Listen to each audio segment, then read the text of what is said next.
নমস্কার দর্শক বন্ধুগণ, সাধক জীবন চ্যানেলে সকলকে স্বাগত জানাই। আজকের পর্বে শ্রী শ্রী মায়ের কথা।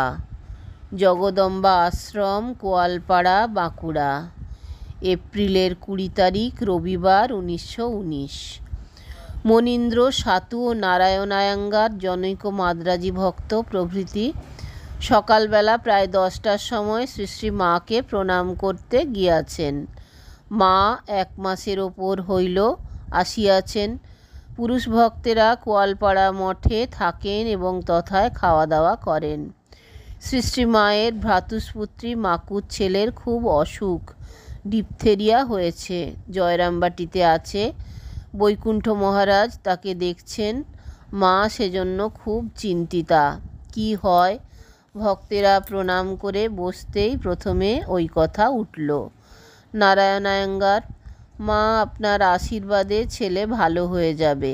মা হাত জোড় করে ঘরের ভেতর শ্রী শ্রী ঠাকুরের ছবিকে দেখিয়ে, উনি আছেন। সাতু: মাকুর ছেলের জন্য নারায়ণ আয়াঙ্গার অনেক করেছেন। ডিপথেরিয়ার ইঞ্জেকশন আনবার জন্য কলকাতায় লোক পাঠানো হলো ইত্যাদি। মা: হ্যাঁ, ভালো লোক। কালোকে কলকাতায় পাঠানো, টাকা খরচ করা, উনি না থাকলে কে এত করত? নারায়ণ আয়াঙ্গার: আমি যন্ত্র, ঠাকুর যন্ত্রী, আমাকে যন্ত্রের মতো কাজ করাচ্ছেন। মা: ঠাকুর বলেছিলেন, যার ধন ধান্য আছে সে মাপো, যার নাই সে জপো। নারায়ণ আয়াঙ্গার: জপ করবার সময় কি আচমন করা প্রয়োজন? মা: হ্যাঁ, ঘরে হলে আসন আচমন প্রয়োজন, রাস্তায় বা অন্যত্র পথে ঘাটে নাম করলেই হবে। নারায়ণ আয়াঙ্গার: শুধু নাম, মন্ত্র জপ নয়? মা: হ্যাঁ, মন্ত্র জপও করবে বই কি, তবে মন স্থির করে একবার ডাকলে লক্ষ্য জপের কাজ হয়। নতুবা সারাদিন জপ করছো কিন্তু মন নেই, তাতে কি ফল পাও? মন চাই, তবে তার কৃপা। নারায়ণ আয়াঙ্গার: আমি যা করছি তাতেই হবে না, আরও প্রয়োজন? মা: যা করছো তাই করো, তুমি তো তার কৃপাপাত্রে আছোই। নারায়ণ আয়াঙ্গার: 2-3 দিন সরলভাবে ডাকলে দর্শন পাওয়া যায়, এতদিন ডাকছি দর্শন হয় না কেন? মা: হ্যাঁ, হবে বই কি, শিব বাক্য আর তার মুখের কথা, সে কথা মিথ্যা হবার জো নেই। সুরেন্দ্রকে তিনি বলেছিলেন, যার আছে সে মাপো, যার নেই সে জপো। সকলকে লক্ষ্য করিয়া তাও না পারো ঠাকুরকে দেখাইয়া শরণাগত এটুকু মনে রাখলেই হলো। আমার একজন দেখবার আছেন, একজন মা কি বাবা আছেন। নারায়ণ আয়াঙ্গার: আপনি বলছেন তাই আমার বিশ্বাস। রাধুর একটি সন্তান হয়েছে, সন্তান হবার পর হতেই রাধু শয্যাগত, তাকে খাওয়াবার সময় হয়েছে, তাই মা এবার উঠবেন। মা: এখন রাধুকে খাওয়াতে যাব। ভক্তেরা প্রণাম করে উঠছেন। নারায়ণ আয়াঙ্গার শ্রী শ্রী মায়ের পাদপদ্মে মস্তক স্পর্শ করে প্রণাম করছেন। মা মাথায় হাত দিয়ে আশীর্বাদ করলেন। মনীন্দ্র প্রণাম করবার সময় মা বললেন, বৌমার কি বিশ্বাস, কাশিতে যেতে বলায় বলেছিল, এই আমার কাশি, আমি কোথাও যাব না। মনীন্দ্রের মা শ্রী শ্রী মায়ের কাছে থাকতেন। 1 বছর ওপর হলো তার দেহত্যাগ হয়েছে। তিনি শ্রী শ্রী মায়ের খুব সেবা করেছিলেন। মা তাকে বলেছিলেন, আমার এখানে কেউ বেশি দিন থাকতে পারেনি, কেদারের মা ছিল আর তুমি আছো। সন্ধ্যা হয় এমন সময় সংবাদ এলো, মাকুর ছেলের অবস্থা খুবই খারাপ। শুনে মা অতিশয় উদ্বিগ্ন হলেন। ব্রহ্মচারী বরদাকে বললেন, পালকি ঠিক করে রাখো, কাল সকালেই আমি যাব, যদি ছেলে ততক্ষণ বেঁচে থাকে। সকালে আমাকে সংবাদ এনে দেবার কি হবে? মনীন্দ্র: আমিও সাতু খুব ভোর ভোর সংবাদ এনে দেব। একটু পরে বৈকুণ্ঠ মহারাজ জয়রামবাটি হতে ফিরলেন। মাকে এই সংবাদ দিতে চমকে জিজ্ঞেস করলেন, তবে কি ছেলে নেই? সকলকে নিরুত্তর দেখে বললেন, কতক্ষণ মারা গেল? বৈকুণ্ঠ মহারাজ: 5:30টার সময়। মা, এখন গেলে দেখতে পাবো?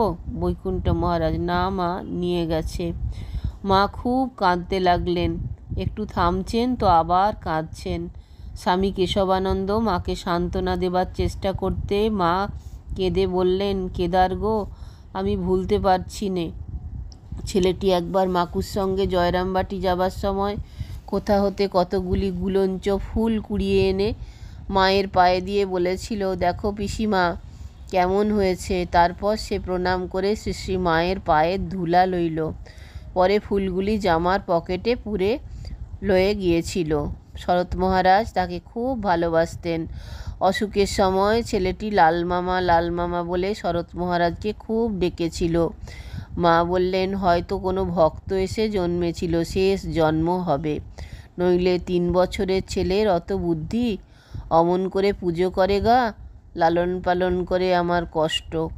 এই সব কান্নাকাটি ও শোকে অনেক রাত্রি হয়ে গেল। রাত্রিতে শ্রী শ্রী মা মেয়েদের সকলকে জিজ্ঞাসা করলেন তাদের খাওয়া হয়েছে কি না। যখন শুনলেন তারা কিছু খান নাই, মা খান নাই বলে, তখন তিনি একটু দুধ ও দুখানি লুচি খেলেন। পরদিন সন্ধ্যার সময় মনীন্দ্র প্রভাকর মায়ের কাছে গিয়েছেন। মাকুর ছেলের মৃত্যুতে মায়ের মন বিষণ্ণ। তার কথা হইতেছে মা। সে বলতো, ফুল লাল করেছে কে? আমি বলতুম, ঠাকুর করেছেন। কেন? তিনি পরবেন বলে। শরতের খুব লাগবে, সর্বদা কোলে করত। যদিও তার পায়ে ব্যথা, কোলে বসে বলতো, তোমার মা কোথায়? শরৎ মাকুকে দেখিয়ে বলতো, এই যে আমার মা। ছেলে বলতো, তোমার মা স্কুল বাড়িতে গেছে। ওই সময় রাধুর অসুখের জন্য মা তাকে লয়ে কিছুদিন নিবেদিতা স্কুল বোর্ডিংয়ে ছিলেন। উদ্বোধনের বাড়িতে গোলমাল রাধুর সহ্য হতো না। মনীন্দ্র অক্ষয়ের মৃত্যুতেও ঠাকুরের খুব কষ্ট হয়েছিল মা। তিনি বলেছিলেন, গামছা যেমন মোচড় দেয় তেমনি হয়েছিল। আমার এক ভাসুরপো জ্ঞাতির ছেলে দিনু বলে বিষ্ণু ঘরে পুজো করত, হৃদয় কালীঘরে পুজো করত। দিনু যশোদা নাচত তোমার বলে নীলমণি, এইসব ঠাকুরকে শোনাতো। তার কলেরা হয়েছিল। মনীন্দ্র: আপনি তখন দক্ষিণেশ্বরে ছিলেন? মা: হ্যাঁ, আমি নবতে ছিলুম। ঠাকুরের পায়ের ধুলো, আমার পায়ের ধুলো মা কালী স্নান জল দিয়েছিলুম, তা বাঁচল না, মারা গেল। ঠাকুরের খুব কষ্ট হয়েছিল। আমার ছোট ভাই এন্ট্রান্স পাস করেছিল, বেশ লেখাপড়া শিখেছিল, ডাক্তারি পড়েছিল। নরেনের সঙ্গে দেখা করতে গেলে নরেন বলেছিল, মার এমন ভাই আছে, সব তো চালকলা বাঁধা বামুন। নরেন বললে, পেটের ভিতর ফোড়া হবে, তোমাকে তা কাটতে হবে। যোগেন, তুমি এর পড়বার খরচ যোগাবে। যোগেন মারা গেল। রাখাল 40 টাকার বই কিনে দিয়েছিল। রাখাল, শরৎ তার সঙ্গে একসঙ্গে তাস খেলত। সে ভাই মারা গেল। সংসার মায়ার বন্ধন। করুণ স্বরে আহা, যাকে পাশ ফিরে শুয়ে মনে প্রত্যয় হয় না এমন ছেলে মাকুর, দেখো না কত যন্ত্রণা। এই রাধুকে লালন পালন করে কত কষ্ট, পালার বড় জ্বালা। রাধু যখন হয়, মা বলেছিলেন ছোট বউকে ওর মা বাপের বাড়ি নিয়ে যেতে চায়। তা যাক না। আমি সকালবেলা পুজোর সময় দেখলুম কলিকাতায় ঠাকুর পূজা করবার সময় থিয়েটারে যেমন পর্দা, ড্রপ সিন এইরূপ 2 হাত মেলিয়া দেখাইয়া সরে যায়, সেইরূপ দেখেছিলুম। দেশে রাধুর মা খুব কষ্ট পাচ্ছে। রাধুকে শুধু 4টি মুড়ি দিয়েছে। বাইরের উঠানে পড়ে খড় ধুলার উপর সে মুড়ি খাচ্ছে। রাধুর মা হাতে কোথাও একটা লাল সুতো, কোথাও নীল সুতো বেঁধেছে, পাগলের যেমন খেয়াল। অন্য সব ছেলেরা মুড়ি টুড়ি মিষ্টি দিয়ে খাচ্ছে। ওই দেখে জলে চুবিয়ে ধরলে যেমন হাঁপিয়ে ওঠে, তেমনি হাঁপিয়ে উঠলুম। বুঝলুম আমি ছেড়ে দিলে রাধুর এই অবস্থা। দর্শক বন্ধুগণ, যদি ভালো লাগে তাহলে অবশ্যই চ্যানেলটা একটা লাইক, শেয়ার, সাবস্ক্রাইব করে সঙ্গে থাকবেন। আপনাদেরকে অজস্র ধন্যবাদ আপনাদের সময় চ্যানেলে দেবার জন্য। শীঘ্রই ফিরে আসছি পরবর্তী পর্ব নিয়ে।